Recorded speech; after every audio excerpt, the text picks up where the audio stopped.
کہہ رہا ہے کہ ہم نہیں کریں گے، عوام کرے۔ یہ شکست کی واضح نشانی ہے۔ آپریشن ایپک فیوری کے تیسرے دن حالات مزید بگڑ گئے۔ کویت میں 3 امریکی F-15 لڑاکا طیارے تباہ ہوئے اور امریکہ کا دعویٰ ہے کہ فرینڈلی فائرنگ کا نتیجہ ہے، جبکہ ایران کے ڈرون اور میزائل مسلسل حملے کر رہے ہیں۔ قطر کی LNG پروڈکشن فیسلٹیز پر ایرانی ڈرون حملوں سے گیس کی سپلائی بند۔ تیل اور گیس کی قیمتیں آسمان چھو رہی ہیں۔ یورپ میں گیس 40 سے 50% مہنگی ہو گئی۔ اب انہیں روس کے پاس جانا پڑے گا، جو ڈونلڈ ٹرمپ کو بالکل پسند نہیں۔ سعودی عرب، متحدہ عرب امارات، کویت، بحرین، سب پر ایرانی حملے۔ ایئرپورٹس، ہوٹلز، پورٹس تباہ، ٹورزم کا جنازہ نکل گیا۔ ایئر لائنز مکمل طور پر بند، میزائلوں کی کمی کا سامنا۔ جبکہ ایران نے واضح کر دیا ہے کہ ہم طویل جنگ کے لیے تیار ہیں۔ ان کا لیڈر مارا گیا ہے، اب وہ رکنے والے نہیں۔ امریکہ کے defence system fail, navy bases بچ نہیں رہے، فوجی اڈے محفوظ نہیں۔ ڈونلڈ ٹرمپ اب کہہ رہے ہیں کہ جنگ 4 سے 5 ہفتے چلے گی، لیکن جتنا ضروری ہوگا اتنا لمبا۔ لیکن حقیقت یہ ہے کہ یہ جنگ اب ڈونلڈ ٹرمپ کے کنٹرول سے باہر ہو چکی ہے۔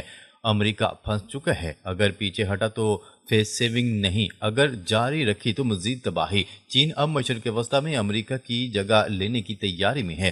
روس کا پلان کامیاب ہو رہا ہے۔ عرب ممالک اب امریکہ کو فوجی اڈے دینے پر پچھتائے جا رہے ہیں۔ اگر پہلے ہی امریکہ کو باہر رکھا ہوتا تو یہ آگ نہ پھیلتی۔ خبر کے اگلے حصے میں بات کرتے ہیں۔ روس اور چین نے ایران کے ساتھ براہ راست رابطے شروع کر دیے، سفارتی کوششیں تیز ہو رہی ہیں اور مشرق وسطیٰ کے ممالک اس جنگ میں ایران کے خلاف اترنے کے دباؤ میں ہیں۔ لیکن ایران نے ایک ایسا پتہ پھینکا ہے جس نے سب کو ہلا کر رکھ دیا۔ انہوں نے واضح کر دیا ہے کہ وہ خلیجی ممالک سعودی عرب، قطر، متحدہ عرب امارات وغیرہ کو نشانہ نہیں بنا رہے۔ تو پھر یہ حملے کون کر رہا ہے؟ کیا یہ فالس فلیگ آپریشن ہے تاکہ عرب ممالک کو ایران کے خلاف کھینچا جائے؟ تازہ ترین اپ ڈیٹ سے صورتحال مزید سنگین ہو چکی ہیں۔ ایران نے آبِ ہرمز کو مکمل طور پر بند کر دیا ہے، جو عالمی تیل کی 20% سپلائی کا راستہ ہے۔ IRGC کے کمانڈرز نے کہا، ہم کوشش کریں گے کہ کوئی تیل باہر نہ جا سکے۔ اب تیل کی پائپ لائنز بھی نشانہ بنیں گی۔ سعودی ارامکو کی راس تنورہ ریفائنری پر ڈرون حملہ ہوا، جس سے پیداوار بند ہو چکی ہے۔ قطر انرجی نے LNG پروڈکشن روک دی۔ گیس کی قیمتیں یورپ میں 50% سے تجاوز کر گئی ہیں۔ ابوظہبی کے فیول ٹینک ٹرمینل اور دیگر انرجی سائٹس پر بھی ایرانی ڈرونز گرے۔ امریکہ اور اسرائیل کی طرف سے جوابی کارروائی بھی جاری ہیں۔ اسرائیلی فوج نے کہا ہے کہ انہوں نے ایران کے متعدد انٹیلیجنس دفاتر اور کمانڈ سینٹرز کو تباہ کر دیا۔ امریکہ کی سینٹرل کمانڈ سینٹکام نے اعلان کیا، ہم نے خلیج عمان میں ایران کی 11 جنگی بحری جہازوں کو ڈبو دیا۔ اب ان کے پاس کوئی جنگی جہاز نہیں۔ ڈونلڈ ٹرمپ نے اپنی تازہ تقریر میں کہا، یہ جنگ 4 سے 5 ہفتے چلے گی، لیکن ہمارے پاس اس سے کہیں زیادہ لمبا کرنے کی صلاحیت موجود ہے۔ ہم شیڈول سے آگے ہیں اور بڑی ویو آف اسٹرائکس ابھی آنی ہے۔ جبکہ انہوں نے زمینی فوج بھیجنے کا بھی اشارہ دیا۔ دوسری طرف ایران کی وزارت خارجہ نے CNN پر بیان دیا، ہم نے سعودی ارامکو کو نشانہ نہیں بنایا۔ فارن منسٹر عباس اراغچی کا کہنا ہے کہ ہم خلیجی پڑوسیوں سے جنگ نہیں کر رہے، ہم امریکہ کے خلاف ہیں۔ یہ بیانات عرب ممالک کو امریکہ کے دباؤ سے بچانے کی کوشش لگتی ہے۔ عالمی سطح پر بڑی تبدیلیاں۔ چین کے وزارت خارجہ وانگ ای نے ایران کو سپورٹ کا پیغام دیے ہے۔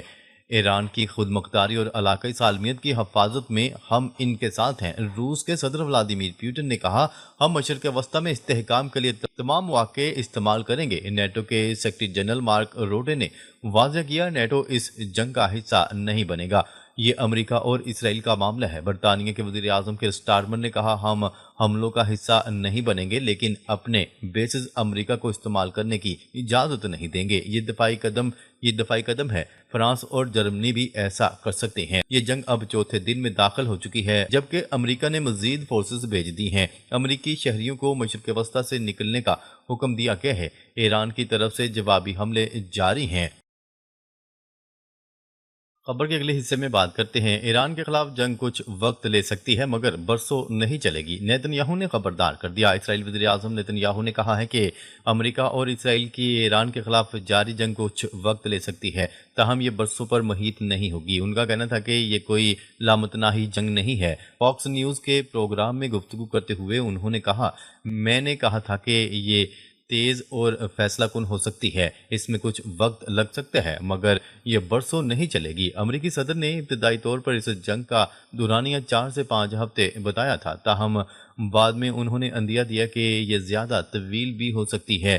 حالیہ بیانات میں ڈونلڈ ٹرمپ نے کہا کہ کارروائی کا مقصد ایران کو جوہری ہتھیار بنانے سے روکنا اور اس کے طویل فاصلے تک مار کرنے والے بیلسٹک میزائل پروگرام کو ناکام بنانا ہے، جس کی تہران تردید کرتا ہے۔ نیتن یاہو نے اس جنگ کو مشرق وسطیٰ میں دیرپا امن کے ایک ممکنہ مواقع کے طور پر بھی پیش کیا اور کہا کہ اس سے اسرائیل اور سعودی عرب کے درمیان تعلقات کی راہ ہموار ہو سکتی ہے۔ دوسری جانب روئٹرز کے ایک حالیہ سروے کے مطابق صرف 1/4 امریکی شہریوں نے ایران پر امریکی حملوں کی حمایت کی ہے، جبکہ عراق اور افغانستان کی طویل جنگوں کے بعد امریکی عوام بیرون ملک فوجی مداخلت کے حوالے سے محتاط نظر آتے ہیں۔ نیتن یاہو نے مزید کہا کہ امریکہ اور اسرائیل مل کر ایسے حالات پیدا کر رہے ہیں جن میں ایرانی عوام اپنی حکومت تبدیل کر سکیں، تاہم حتمی فیصلہ ایرانی عوام کے ہاتھ میں ہوگا۔